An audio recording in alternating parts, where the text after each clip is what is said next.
ATS को फैजान की 5 दिनों की रिमांड मिली हुई है। पूछताछ में आतंकी फैजान शेख ने क्या कुछ बोला है एटीएस के सामने। अबू फैजल जैसा आतंकी फैजान शेख बनना चाहता था, ये फैजान ने कबूला है एटीएस की टीम के सामने जब पूछताछ हुई। इंडियन मुजाहिदीन का ये आतंकी अबू फैजल जैसा आतंकी बनना चाहता था।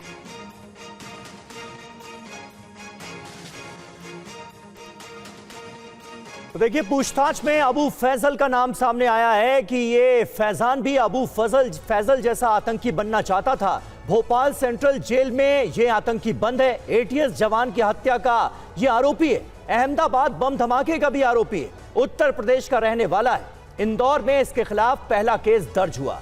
डकैती लूट के 6 मामले दर्ज हैं। भोपाल, मंदसौर और देवास में भी इसके खिलाफ केस मौजूद है और इसी अबू फैजल जैसा बनने की कोशिश में था फैजान भी। और आप देखिए, गिरफ्तार आतंकी फैजान पर एमपी एटीएस का एक और बड़ा दावा पुलिस सुरक्षा बलों की कर रहा था। रेकी ये एटीएस की तरफ से कहा गया है। अबू फैजल से जो मिलने की बात है वो भी सामने आई है और पुलिस सुरक्षा बलों की रेकी कर रहा था हमले के लिए, यह दावा किया गया।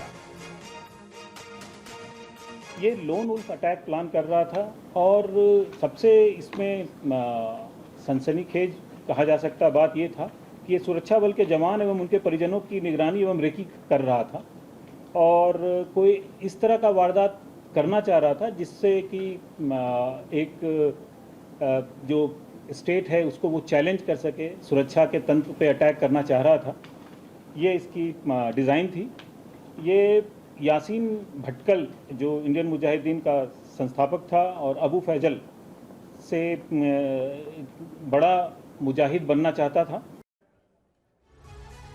एटीएस के इस ऑपरेशन पर मध्य प्रदेश के मुख्यमंत्री मोहन यादव का क्या कहना है, आइए सुनाते हैं। खंडवा पुलिस को, मध्य प्रदेश पुलिस को बधाई देना चाहूँगा। हमारी पुलिस चौकस, चौकन्नी और सतर्क है। यही कारण है कि एक आईएएस का बड़ा आतंकवादी जिसके माध्यम से बड़ी संभावना थी, हमने चौकन्ने होकर के उसको न केवल अपने कब्जे में लिया बल्कि उसके साथ कई सारे साहित्य, कई सारी चीज़ें हैं। हम इससे जुड़ी भारत सरकार की सभी गुप्त एजेंसियों के संपर्क में भी आ गए हैं। हम उनको भी जानकारी दे रहे हैं कि इसके माध्यम से जो भी बड़े नेटवर्क है अंतर्राष्ट्रीय स्तर के, उससे भी जानकारी जुटाई जाए। शुभम हमारे साथ मौजूद है। शुभम, जिस तरह से इस पूरे मामले में यह बात सामने आई कि लोन वुल्फ अटैक की तैयारी कर रहा था, क्या मध्य प्रदेश के अंदर एटीएस कोई ऐसा पैटर्न देख रही है, युवाओं को, एक खास तबके को इस तरह से ब्रेन वॉश किया जा रहा है या इस तरह के लोग उनको कांटेक्ट कर रहे हैं कि वो खुद को नुकसान पहुंचा के किसी ऐसी वारदात की प्लानिंग कर रहे हो? क्या कोई पैटर्न है या फिर ये अकेला स्टैंड अलोन केस है?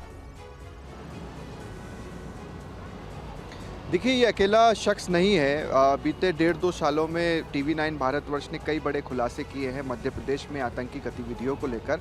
आप देखिए कि पिछले वर्ष यही समय चल रहा था जब HUT यानी कि हिज़्ब उत तहरीर के 16 आतंकियों को गिरफ्तार किया गया था और मध्य प्रदेश की राजधानी भोपाल के पास ही जो रायसेन ज़िला है वहाँ पर जंगलों में ट्रेनिंग दी जा रही थी बाकायदा इन आतंकियों को। उस कैंप तक भी हम पहुंचे थे जहां पर ये पूरी की पूरी ट्रेनिंग हो रही थी।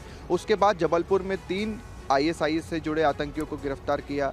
जनवरी 2023 में ही ISIS से जुड़े हुए एक आतंकी अब्दुल रकीब जो कि इस वक्त कोलकाता में बंद है, खंडवा से गिरफ्तार किया गया।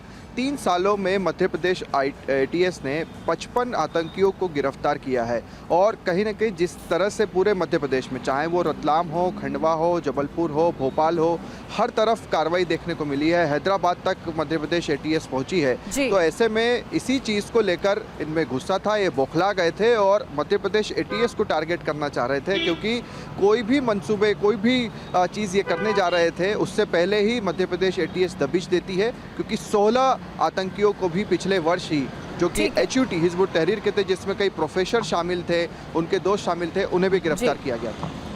बिल्कुल, नजर बना रखिएगा शुभम, बहुत शुक्रिया पूरी अपडेट इस बड़ी खबर पर देने के लिए।